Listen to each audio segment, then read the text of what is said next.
Cilisa, langsung saja begitu ya kita mengulas terkait pergerakan indeks harga saham gabungan di pagi hari ini yang tentunya tadi dibuka cukup baik atau berada di zona penguatan, namun saat ini nampaknya Ya, sedang berada di posisi sideways bahkan nampak tertekan untuk menuju zona merah. Kiranya sentimen sentimen mhm, apa saja yang ada di pergerakan indeks harga saham gabungan di hari ini, Cilisa? mhm. Oke, mungkin kita perlu telaah dulu dari, posisi IHSG saat ini sebenarnya memang sudah masuk ke wilayah, resisten ya, sekitar 7.300-an sampai 7.375 itu titik tertinggi dari 2 bulan sebelumnya. Nah, so far, sumbangan dari market regional memang agak on and off ya, setelah sebelumnya, saham-saham teknologinya di Wall Street itu mulai rontok, tapi kemudian malah, itu disikapi sebagai kesempatan untuk buy on weakness dan kemarin teknologinya bisa naik lagi, tidak semudah itu sepertinya ya untuk, merontokkan, kejayaan saham-saham teknologi di AS. Ya, pun juga, peta politik di AS ini rasanya cukup pegang peranan juga ya untuk pergerakan market global. Jadi setelah Biden ini, mundur dari pencalonan pilpres AS, market mulai melihat ini sebagai suatu kepastian gitu. Eee, nah itu dari sisi sentimen regionalnya. Oh ya, jangan lupa juga bahwa kemarin itu Bank of China, People's Bank of China itu menurunkan suku bunga untuk jangka waktu pendek dan menengahnya. Saya rasa itu masih dalam kaitan mereka untuk menegaskan ambisi memperkuat perekonomian China. Jadi, gabungan dari semuanya itu saya rasa yang membentuk sentimen market hari ini. Tapi secara posisi again harus saya ingatkan bahwa, IHSG sepertinya harus punya lebih banyak motivasi ya, untuk bisa menembus ke atas 7.350 atau 7.375 atau, maybe mungkin itu saatnya kita untuk pullback sejenak. Baik, Bu Liza, kalau kita lihat masih dari sentimen Amerika Serikat, ini kira-kira bagaimana pergerakan ataupun komentar di pasar menjelang dari pengumuman suku bunga The Fed akhir pekan ini? Suku bunga The Fed akhir pekan ini sudah hampir bisa dipastikan, akan tetap di tempat ya, dan malah market melihatnya, hampir fully price in kalau rate cut itu akan bisa terjadi di bulan September nanti gitu. Mmm, Peta politik Amerika berhubungan dengan suku bunga AS gimana?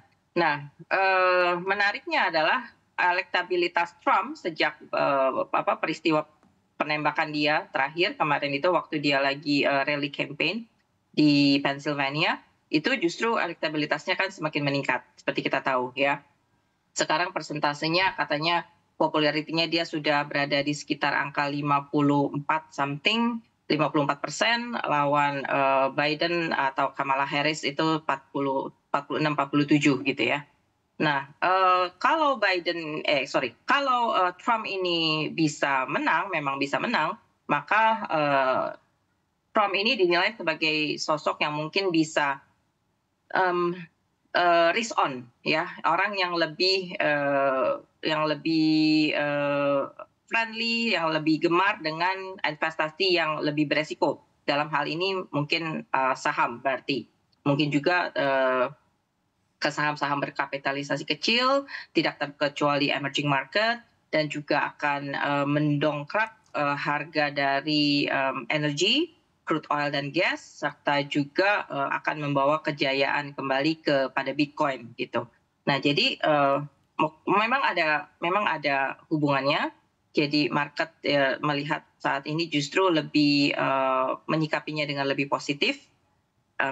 Dan terkait dengan suku bunga The Fed, saya rasa, mereka masih dalam kehati-hatian untuk menentukan hal ini, terutama menjelang, pilpres AS. Jadi The Fed juga merasa harus mempertahankan independensi mereka gitu.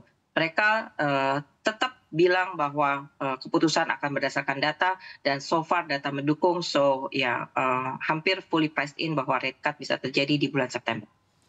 Oke, baik. Ciliza, dilihat begitu ya di fenomena higher for longer dari The Fed atau belum ada kepastiannya begitu ya terkait pemangkasan suku bunga The Fed akankah terjadi di bulan September ataupun tidak. Tapi beramai-ramai bank sentral lain seperti ECB dan juga PBOC ternyata sudah mulai duluan untuk memangkas suku bunganya. Apakah ini Mhm. juga hal yang cukup baik bagi pasar keuangan kita?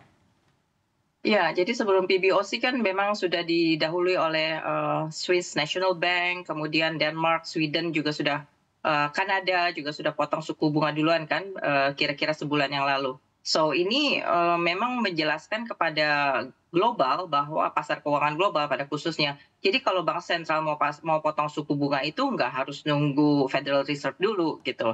Jadi tergantung kepada mungkin bagaimana bank sentral menilai penanganan inflasi di masing-masing negara bagaimana gitu ya. Even ECB ya, even ECB juga sudah mulai turunkan kemarin dan mungkin akan pikir-pikir lagi untuk kedua kalinya, mungkin tapi tidak dalam waktu dekat.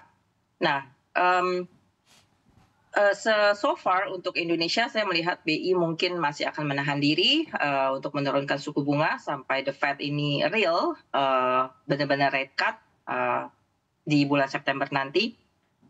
Ya kalau jadi ya, of course, karena even di pekan ini aja akan ada data-data ekonomi penting yang pastinya dipantau ketat pelaku pasar, yaitu PCE Price Index dan perkiraan awal GDP kuartal 2 US. Nah ini pasti akan sangat membentuk sekali nih opini The Fed ke depannya gimana, apakah masih tetap dovish atau tiba-tiba jadi berubah hawkish lagi, ya masih jarak ke September itu saya lihat masih akan banyak gejolak di tengah-tengah jalan, ya we'll see.